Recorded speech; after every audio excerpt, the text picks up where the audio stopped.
और हिमालय है भी बचकाना अभी भी। वो बड़ा बहुत है, जैसे कोई छोटा बच्चा बाप से बड़ा हो जाए, लंबा हो जाए, ऐसा हिमालय बड़ा बहुत है। ऊंचाई उसकी कोई नहीं छू सकता, लेकिन वो बिल्कुल नया है, बच्चा है, अभी भी बढ़ रहा है। हर वर्ष कोई 4 इंच बढ़ जाता है, अभी भी बढ़ती जा रही, अभी भी प्रौढ़ नहीं हुआ है, बढ़ती रुकी नहीं। विंध्याचल सबसे पुराना पहाड़ है, उसकी कमर झुक गई है, बूढ़ा है।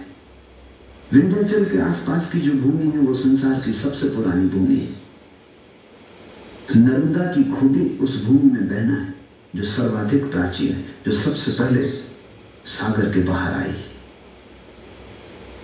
हिमालय बच्चा है, कभी पैदा हुआ, कभी नहीं था, और कभी एक दिन विलीन हो जाएगा। पहाड़ भी बनते हैं, समाप्त हो जाते हैं। इसलिए परमात्मा के हैपन में एक फर्क ध्यान रखना है।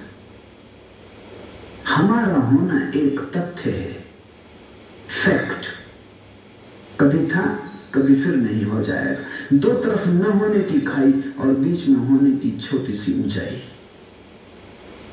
जैसे एक पक्षी कमरे में चला आए, तुम्हारे क्षण भर तड़फड़ाए, एक खिड़की से प्रवेश करे, दूसरी खिड़की से निकल जाए, ऐसा क्षण भर को हमारा होना है, फिर गहन ना होना हो जाता है।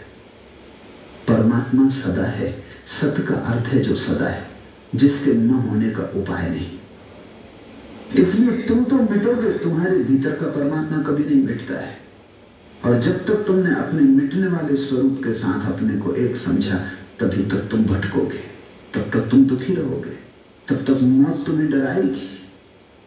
लेकिन जिस दिन तुम्हारी नजर बदली और तुमने अपने भीतर उसको पहचान लिया जो सत्य है, जो न कभी मिटता, न कभी पैदा होता, जो बस है, जो शुद्ध हैपन है, इजनेस।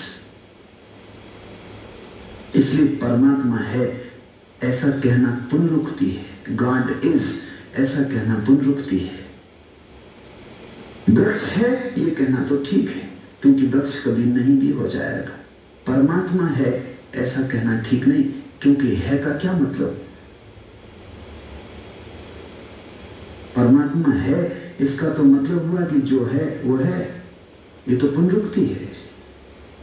इसलिए हमने परमात्मा को सत्य कहा है। हमने कहा कि वो हैपन है, उसको मत कहो कि परमात्मा है।